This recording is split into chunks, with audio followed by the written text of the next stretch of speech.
Herkese salam dostlar. Bugün sizlərlə Almaniyada Ausbildungdan işçi vizasına necə keçdim bu haqda danışacağam.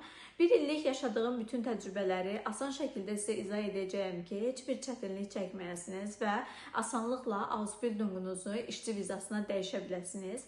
Deməli, əgər sizin ali təhsil diplomunuz varsa, artıq siz Almaniyada Ausbildung etməyə ehtiyac duymayacaqsınız və beləliklə siz Almaniyada diplomunuzu qiymətləndirdikdən sonra, yəni Zeugnisbewertung aldıqdan sonra öz diplomunuzla Almaniyada Fachkraft sahəsi adlanan sahələrdə işləyə biləcəksiniz. Deməli, 2024-cü ilin sentyabrında mən diplomumu qiymətləndirdim. Yəni, diplomumu Zeugnisbewertunga göndərdim. 3 ay davam etdi və 3 ayın sonunda mənim diplomum Almaniyada qiymətləndirildi. Deməli, diplom tanınması ümumiyyətcə iki cür olur. Biri Anerkennungdur, biri Zeugnisbewertungdur. Əgər sizin ixtisasınız, yəni sizin bitirdiyiniz universitet reglementirt ixtisasa daxildirsə, məsələn, buna müəllimlər, buna həkimlər, mühəndislər və s. Əgər bu ixtisaslara daxildirsə, sizə Zeugnisbewertungla yanaşı Anerkennung da tələb olunur. Anerkennung yəni peçatlı bir sənəddir, yəni Almaniyada rəsmi tanınır. Digər sahələr üzrə bitirmisinizsə, siz rahat bir şəkildə Zeugnisbewertungla Almaniyada Fachkraft ixtisası sahəsi üzrə çalışa bilərsiniz. 2024-də mənim diplomum tam tanınandan sonra, yəni tam tanınan dediyim, yəni Zeugnisbewertung aldıqdan sonra mən düşündüm ki, bu qədər sənədim olmuşkən mən niyə Almaniyada öz sahəmə yaxın bir sahələrdə işçi vizasını işləməyim. Deməli, daha sonra bu proses davam elədi və mən biraz götür-qoy elədim, nəyi necə eləməliyəm. Təbii ki, bu dönəmlərdə ağıllı addım atmaq lazımdır. Daha sonra mənim Zeugnisbewertungumda bir sıra problemlər yaranmışdı ki, hansı ki mən kodumu itirmişdim və yaxud da ki pasportdu, koddu, addı bunları itirmişdim. Həmçinin xatırlayandan sonra kodumu yəni artıq deaktiv eləmişdim öz səhvim ucbatından və buna görə də mən Zeugnisbewertunga artıq 2 ay sonra ala bildim. Yəni dekabrda tanınan bir sənədi mən fevral ayında götürdüm. Daha sonra deməli siz əgər işçi vizasına müraciət eləmək istəyirsinizsə, mənim keçdiyim bütün yolları sizlə paylaşıram. Deməli, sizin gözəl bir şəkildə yazılmış CV-yə ehtiyacınız olacaq ki, hal-hazırda mən bunu bu cür yazmışam. Təbii ki, burada şəkliniz fərqli ola bilər, tam CV-li ola bilər. Belə bir deməli CV yazacaqsınız, hansı ki burada sizin məsələn sizin haqqınızda məlumatlar, əgər təcrübələriniz varsa hər hansı bir iş sahəsində təcrübələriniz, dil biliyiniz və s. qeyd olunacaq. Daha sonra sizin diplomunuzun və diplom əlavənizin alman dilinə tərcüməsi lazım olacaq. Məsələn, məndə Gəncə Dövlət Universitetini bitirdiyim üçün Gəncə Dövlət Universitetinin diplomu və diplom əlavəsi ki, alman dilinə tərcümə olunubdur və sizin Zeugnisbewertungunuz hansı ki bu 3 ay ərzində qiymətləndirilibdir. Həmçinin də sizin bir dənə motivasiya məktubuna ehtiyacınız olacaq ki, motivasiya məktubunda ümumiyyətcə belə deyim, CV və motivasiya məktubu yəni iş yerinin əgər götürmək istədiyi işçilərin belə deyim də ön baxışıdır. Yəni orada baxırlar, yəni ağıllarına loru dildə desək, ağıllarına batırlarsa sizi qəbul edirlər də, belə deyim. Daha sonra mən fevral ayından başladım beverpuklar eləməyə, yəni müraciətlər eləməyə. Mən danışanda həqiqətən bu bütün insanlarda belədir. İstər-istəməz alman dili sözlərindən istifadə edirik. Başladım müraciətlər eləməyə və mən burada aşağıda həmçinin qeyd eləyəcəm hansı saytlardan iş müraciətləri eləmişdim və iş müraciətləri elədim. Hal-hazırda ixtisasım, yəni qəbul aldığım sahə Als Pädagogische Fachkraftdır. Bunu yəni mən tərcümə eləmişəm. Normalda bəzi ifadələr var ki, alman dilinə, Azərbaycan dilinə tərcümə olmur, amma bu Als Pädagogische Fachkraft ixtisas mütəxəssisi kimi gedir, bilmirəm, yəni belə bir anlamı var. Təbii ki, bu yerindən və yəni iş yerindən asılıdır. Deməli, mən başladım müraciətlər eləməyə, dayanmadım. dayanmadım və mənə çox yanlış bir məlumatlar vermişdilər. Hətta ki, biz Almaniyada diplomumuz tam tanınmadığı üçün, yəni Fakraf sahəsi üzrə çalışa bilmərik. Ya məsələn Betroyer kimi, məsələn baxıcı kimi və yaxud da ki köməkçi kimi, yəni bu sahələrin köməkçisi kimi. Və mən başladım müraciətlər eləməyə və bu məlumatları aldıqdan sonra mən başladım bu sahələrə yönülüklü müraciətlər eləyim. Və mən Niedersachsen əyalətindən bir dəqiqə Bremen tərəfdən bir qəbul almışdım. Hansı ki Vertragım, yəni müqaviləm də var idi, hər şey.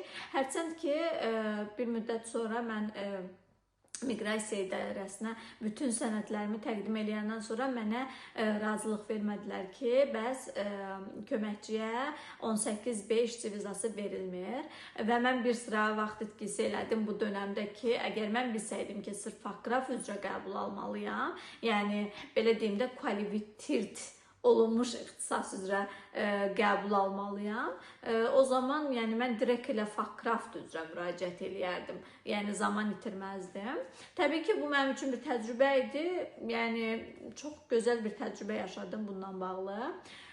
Daha sonra mən miqrasiya idarəsindən atqaz aldım. Hərçənd o zaman da bir imtahanım da var idi. Ondan da normal necə deyim, cavab almamışdım. Daha sonra mən qərara gəldim ki, başqa yönümlü. Çünki miqrasiyanın mənə rədd cavabında belə orada qeyd olunmuşdu ki, bu ixtisas Fakraf sayılmır. Buna görə də biz 18B işçi vizasını verə bilmərik. Və mən artıq o istiqamətimi tamamən yönəltdim Fakraf sahəsi üzrə. Yəni biz bilirik də, əgər Almaniyada ixtisasınızdan fərqli olaraq, yəni üzr istəyirəm, fərqli olmayaraq, yəni əgər yenə deyirəm, reglementirt ixtisas deyilsə, məsələn müəllimə və yaxud da ki belə deyim həkim, mühəndis, əgər bu sahələr deyilsə, yəni asan bir şəkildə ixtisasınıza yaxın olan və ya olmayan da bir işlərdə işləyə bilərsiniz zaten.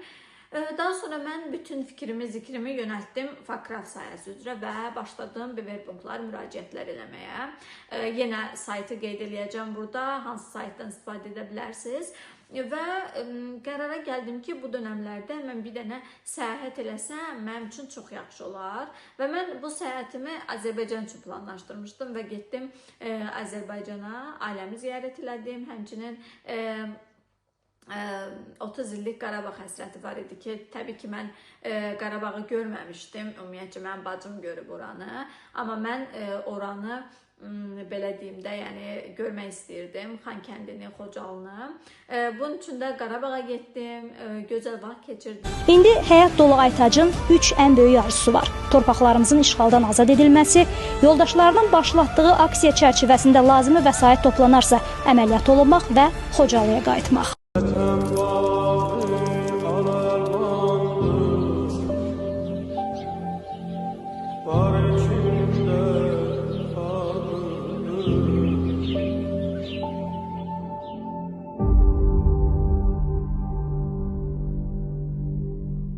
Səhətimdə yaranan kiçik bir problem var idi, onu həll elədim.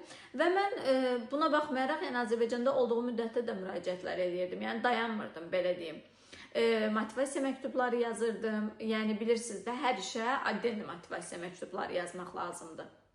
Yəni onu hər dəfə dəyişməlisiniz, belə deyim. Amma bu düzdür, uzaqdan yorucu görünə bilər. Yəni ki, çox yorucudur. Hər gün saysız hesabsız, necə deyim, iş yerlərinə müraciət edirsiniz, şəhərləri araşdırırsınız. Təbii ki, böyük şəhərlərmi, kiçik şəhərlərmi və yaxud da qəsəbəmi desək, daha məsləhət görərəm ki, böyük şəhərlərdən yəni qaçın. Mən məsələn böyük şəhərləri sevmirəm. Çünki mən səs-küy olan bir yerləri sevmirəm. Bunun üçün də mən çalışdığım qədər ancaq kiçik şəhərlərə və yaxud da qəsəbələrə müraciət edirdim. Və elə oldu ki, mən Azərbaycana getdim. Azərbaycana gedib artıq bir neçə gün orada qalandan sonra mənə email gəlmişdi ki, və biz sizə görüş təyin eləmək istəyirik və sizin görüş təyin edəcəyimiz müddət ərzində sizi tanımaq istəyirik. Elə oldu ki, mən Azərbaycandayım, təbii ki, bunlarla danışa bilmirdim, amma mən bunlara yazdım ki, bəlkə başqa vaxt. Sonra düşündüm ki, mən bunu dəyərləndirə bilərəm. Bəlkə elə bu mənim qismətimdə özü gəlibdi. Ona görə mən onlarla 18 dəqiqə telefon danışığı elədim və həqiqətən bir daha özümdə çox qürurlandım ki, yəni həqiqətən mən əvvəl bu insan hamısında baş verən bir prosesdir. Nəinki müəllimə, lap belə deyim, B2 səviyyə bilən bir insan belə olsun, telefona ya da bir nömrədən zəng gələndə götürürsən, danışmaq istəmirsən, baxmayaraq ki, o dili bilirsən. Beləliklə, yəni danışdıq. Sonra mən onlara demişdim ki, mən yəni xaricdəyəm, yəni məzuniyyətdəyəm. Bunun üçün yəni mən gəlib təcrübə keçə bilmirəm. Elə oldu ki, mən onlara dedim ki, bəs mən avqustun 12-si Azərbaycandan qayıdacağam. Əgər istəsəniz, mənə bir gün təyin eləyərsiniz. Mən çox məmnuniyyətlə gəlib təcrübə keçərəm. Və mən 12-si artıq Azərbaycandan qaydırdım və mənə geri dönüş elədilər ki, biz sizi filan tarixdə öz şöbəmizdə görmək istəyirik. Elə də oldu, yəni gəldiyim andan etibarən elə oldu ki, mən artıq işə çıxdığım müddətdə bir günüm boş idi və mən direkt həmin günü dəyərləndirdim və getdim təcrübə keçdim. Daha sonra bir həftə ərzində müqaviləmi aldım və düşünün ki, bunların hamısını tək başına eləmişəm. Yəni heç kimdən dəstək almamışam, heç kim heç nə mənə bunu elə, onu elə deməmişəm. Təbii ki, qıraqdan belə deyim, mən dəstəklər aldım. Təbii ki, çox sağ olsunlar, minnətdaram. Mənə uzun uzadı səslər atan insanlar var idi, mənə düzgün yolu göstərən insanlar var idi. Təbii ki, bunların heç birini unutmuram. Hər birinə ayrı-ayrılıqda təşəkkür edirəm. Çox insanların həqiqətən bir sözü belə insan həyatına böyük təsir bağışlayır. Ona görə də heç vaxt o insanları unutmuram. Ekran arxasından görənlər belə biləcək ki, kimləri deyirəm. Ona görə də hər birinizi bağrıma basıram. Hər birinizi çox sevirəm deyirəm. Və beləliklə mən hospitalisiyaya keçdim, bir həftə ərzində müqavilə aldım. Daha sonra bu proses necə başladı?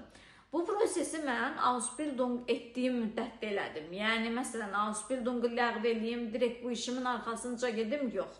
Belə bir hal baş vermədi. Sadəcə olaraq Ausbildungu, yəni davam etdiyim müddətdə Ausbildungu eləyə mən bu prosesləri elədim. Və müqavilə alandan sonra, təbii ki, burada bir sənəd var idi, onu sizə göstərmək istirdim, amma yəqin ki, unutdum, başqa yerdə qoydum. Deməli, daha sonra sizin müqavilənizdir və Erklärung Beschäftigungdur, hansı ki, onu iş yeriniz doldurur, o miqrasiya verilməlidir. Deməli, sizin diplomunuzdur, Zeugnisbewertungunuzdur, CV ehtiyacı olmur, motivasiya məktubu da ehtiyacı olmur. Bir də bir şey nəzərinizə çatdırım. Əgər hər hansı bir yerdə bu işlə, yəni belə deyim də, müraciət etdiyiniz işlə bağlı könüllülükmü deyim və yaxud da hər hansı bir yerdə 5 ay, 1 il işləmisinizsə, bunun da sənədlərinizin içində olsa daha yaxşı olar. Yəni, bu sizə üstünlük qazandırır. Daha sonra, deməli, sənədlərinizi də toplayırsınız. Hansı ki, artıq müqavilə almışsınız, hər şey yanınızdadır. Müqavilənizdir, Zeugnisbewertungunuzdur, diplomunuzdur. Və dediyim Beschäftigung, Erklärung Beschäftigungdur, səhv dedim, üzr istəyirəm. Onu da qəşəng götürürsünüz, termin götürürsünüz miqrasiyadan və yaxud da ki, bunu onlayn şəkildə də eləmək mümkündür. Direkt emaillərini atırsınız və 2 həftə gözləyirsiniz. Amma məndə müqavilənin səhifəsi böyük olduğu üçün və mən onu skan edəndə həcmi böyük olduğu üçün mən onu emaillə göndərə bilmədim. Direkt zəng elədim, elə getdim. Deməli, sənədlərinizi miqrasiya təqdim etdikdən sonra 2 həftə, yəni 10 gün iş günü müddətində sizə bir cavab gəlir. Məsələn, əgər okey veriblərsə, razılıq cavabı gəlir, yox. Əgər rədd cavabıdırsa, sizə bir məktub gəlir. Yəni, bu mənim təcrübələrimə əsaslanan bir şeydir. Yəni, mən belə deyim də, kim nə cür alıbsa, nə tər alıbsa, bu haqda məlumatım yoxdur. Sadəcə, nə yaşamışam, necə yaşamışam, hansı yollardan keçmişəm, onları sizlərlə paylaşıram. Daha sonra bu sənədlərin hamısını təqdim etdim miqrasiyaya və gözlədim. Yəni, Ausländerbehördə və gözlədim. 8 iş günü müddətində mənə zəng gəldi ki, siz Arbeitsagenturdan artıq razılıq almısınız. Yəni biz sənədlərimizi miqrasiyaya təqdim edirik. Miqrasiya isə bu sənədləri göndərir Arbeitsagentura. Arbeitsagentur isə bizim hamımızın bildiyimiz, yəni iş istər Ausbildung olsun, istər iş olsun. Yəni oranın razılığını verən bir aptalyon, yəni şöbədir, belə deyim. Və oradan razılıq alandan sonra mənə termin təyin elədilər ki, artıq siz barmaq izi verməlisiniz, şəkil çəkdirməlisiniz, yəni ya şəkil gətirin, ya şəkil çəkdirməlisiniz burada, barmaq izi verməlisiniz və sizin deməli, oturum izniniz sifariş olunacaq, belə deyim. Və tamına 5 həftə gözlədikdən sonra bu mənim işçi oturumumdur, artıq müqaviləm əsasında verilibdir, 1 illik verilibdir. Oktyabrın 31-nə qədər keçərlidir 2026-nın. Daha sonra təbii ki, mənim müqaviləm artdıqca, yəni müddət artdıqca və yaxud da unbefristet, yəni müddətsiz olduqda çox güman ki, yəqin bundan sonra 4 illik verəcəklər, daha sonra yəqin müddətsiz verəcəklər, belə düşünürəm. İnşallah xeyirlisi Allahdan olsun. Yəni burada təbii ki, bunu biraz yaxından göstərə bilmirəm. Burada kod falan olur, yəni yuxarıda falan ona görə. Amma burada daha yaxından bəlkə də göstərərəm, 18B yazılıbdır. Yəni tamına 5 həftə içində, yəni 5 həftə keçəndən sonra mən oturumumu aldım. Hətta göstərmədim sizə, bunun bir dənə də Zusatzblattı var. Orada yəni hansı işdə işləyəcəyim, hansı şəhərdə işləyəcəyim qeyd olunubdur. Və belə deyim ki, həqiqətən sual versəz ki, yorucuydu. Biraz yorucuydu, biraz stressliydi, biraz məsuliyyətli idi. Hətta belə deyərdim ki, atqazlar da alırdım. Təbii ki, normaldır. Gün ərzində ən az 10 yerə müraciət edirdimsə, onun 7-si, 8-i atqaz verirdi. Ola bilər ki, ya yetərli dil səviyyəsinə görə, məsələn, C1, C2 ola bilərdi və yaxud da deyirdilər ki, əgər sizin ixtisasınız müəlliməlikdirsə, niyə müəlliməlik sayəsində çalışmaq istəmirsiniz, işləmək istəmirsiniz, bizim sayədə çalışmaq istəyirsiniz. Yəni bu kimi atqazlar da olurdu və sonunda da bütün emaillərin sonunda yazılan ən məşhur cümlə bunu şəxsi qəbul eləməyin. Yəni bunu siz öz şəxsiyyətinizdən dolayısı, yəni belə deyim, qəbul eləməyin də. Belə. Yəni fərqi yoxdur, hansı ixtisasda oxumusunuz, fərqi yoxdur, diplomunuz hansı ixtisasdır. Əgər sizin Almaniyada qiymətləndirməniz varsa, Zeugnisbewertungunuz varsa, siz rahat bir şəkildə Almaniyada işçi vizasında işləyə bilərsiniz. Hətta bu yaxınlarda bir şey eşitdim ki, Anabin saytından həm diplomun, həm üzr istəyirəm, həm ixtisasın, həm universitetin hər ikisi H+-dursa, bu zaman sizin Zeugnisbewertunga ehtiyacınız qalmır. Elə o vərəqlə belə, yəni oradan alınan çıxarışla belə siz işçi vizasında işləyə bilirsiniz. Yəni işçi vizasına müraciət eləyə bilərsiniz. Biraz yorucu, biraz stresli, uzun müddət, tam 1 il davam eləmişdi. 2024-ün sentyabrın 9-unda başlanan proses avqust ayının demək olar elə 9-10-u yekunlaşdı. Mən müqaviləni o vaxt almışdım. Yəni tamına 11 ay müddətində mən bunu əldə elədim. Təbii ki, siz də bunu bacararsınız, siz də daha yaxşı cəhd eləsəz, daha necə deyim, səbirli olsaz, dözümlü olsaz, təbii ki, yorucudur. Bütün günü kompüterin qabağında oturmaq, saytlardan iş elanları tapmaq, həmin saytlara uyğun motivasiya məktubu yazmaq, həmin saytlara sənədləri yükləmək, email yazmaq, yəni olduqca yorucu bir prosesdir. Hətta bəzisindən negativ, yəni atqaz cavab alanda belə insan ruhdan düşür. Amma əgər məqsədiniz varsa, hədəfiniz varsa, bunu mütləq şəkildə dəyərləndirin. Yəni düşünün, bir qadın olaraq mən həmişə bunu demişəm. Mən yalnız tələbələrim üçün və yaxud da ətraf üçün bir müəllimə deyiləm.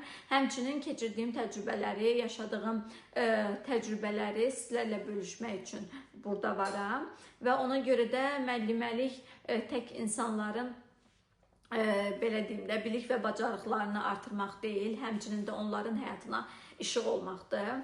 Əgər mən bir qadın olaraq Almaniyada tək başına yaşaya bilirəmsə, Almaniyada Ausbildung müddətindən sonra işçi vizasına keçə bilirəmsə, heç kimdən dəstək almadan, heç kimdən bir kömək almadan, Bunu bacarıramsa, mən düşünürəm ki, siz də bunu bacararsınız. Ümumiyyətcə əl çatmaz, ümumiyyətcə mümkünsüz deyə bir şey yoxdur.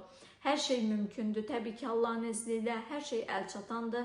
Yetər ki, istəyin, yetər ki, yəni oturub gözləməyin kimsə sizə nəyisə versin. Heç kim, heç kəsə heç nə vermir, əzizlərim. Baxın, heç kim, heç kəsə heç nə vermir. Bir dənə düşünün və bu səsimə diqqətlə qulaq asın. Mən daha sonra bu nüansa toxunum deyəcəm. Mən hər şeyi həll edəndən sonra, daha sonra həmin şəhərdə mən artıq ev tapmalıydım. Və çox şükür hal-hazırda yeni evimdə bu videonu çəkirəm. Ona görə də təbii ki, burada da daşınma prosesləri oldu. Mən bilənlər bilir, bilməyənlər üçün deyim, ağır bir əməliyyat keçirmişdim 2019-da və mənim onurğamda mil var. O mil səbəbindən mən ağır heç nə qaldıra bilmirəm. Bunun üçün mənə dəstək olan bu evimin, necə deyim, daşınmasında, cüzi bir, belə deyim də, cüzi bir dəstəyi olan belə insanlar ki, var idi həyatımda. O insanlara o qədər minnətdaram, o qədər təşəkkür edirəm ki, yaxşı ki, ömür dəftərimdən keçmişsiniz, yaxşı ki, ömür dəftərimdə sizi kimi gözəl insanlar olub. Yəni, nə demək istəyirəm? Həqiqətən bu dəqiqə hal-hazırda çox, belə deyim, yorucu, stresli günlərdən keçirəm. Amma buna baxmayaraq hər şey çox gözəldir, hər şey ürəyimcədir. Sadəcə yenə deyirəm, istəyin, oturub gözləməyin, yıxılana balta vuran çox olur, yıxılmayın, yıxıldıqsa da qalxın. Yəni, bir yola, ümumiyyətcə bunu nəzərinizə çatdırım ki, bir yola başlayırsınızsa, bu yolda mütləq şəkildə eniş yoxuş olacaq. Yəni, mümkün deyil o yolu düz gedəsiniz siz. Mütləq şəkildə bu yolda eniş yoxuş olur. Səbr elədiniz, hər şey okeydir. Yox, səbr eləmədiniz, mütləq şəkildə orada biraz geri düşəcəksiniz. Yəni, mütləq şəkildə dilinizi təkmilləşdirin. Baxın, Almaniyaya gəldiniz, deməyin ki, mən gedirəm, onsuz da mühitə düşüb Alman dilini öyrənəcəm. Xeyr, elə bir şey yoxdur. Əgər sən öyrənmək istəməsən, heç kəs gətirib sənə, məsələn, fahren feilinin miniklə getmək olduğunu heç kəs deməyəcək. Siz çalışmalısınız, siz səy göstərməlisiniz, siz özünüz üzərinizdə işləməlisiniz və özünüzü cəmiyyətə inteqrasiya eləməlisiniz. Yəni, sizin var olduğunuzu hər kəs görməlidir. Yəni, belə deyim, ümid edirəm ki, bu qədər danışdıqlarım bir faydalı oldu, bir fayda verdi. Yenə deyirəm, əgər bununla bağlı yaranan suallar olarsa, bu videonun kommentariya hissəsinə yazırsınız. Bütün suallarınıza gözəl bir şəkildə cavab verəcəyəm.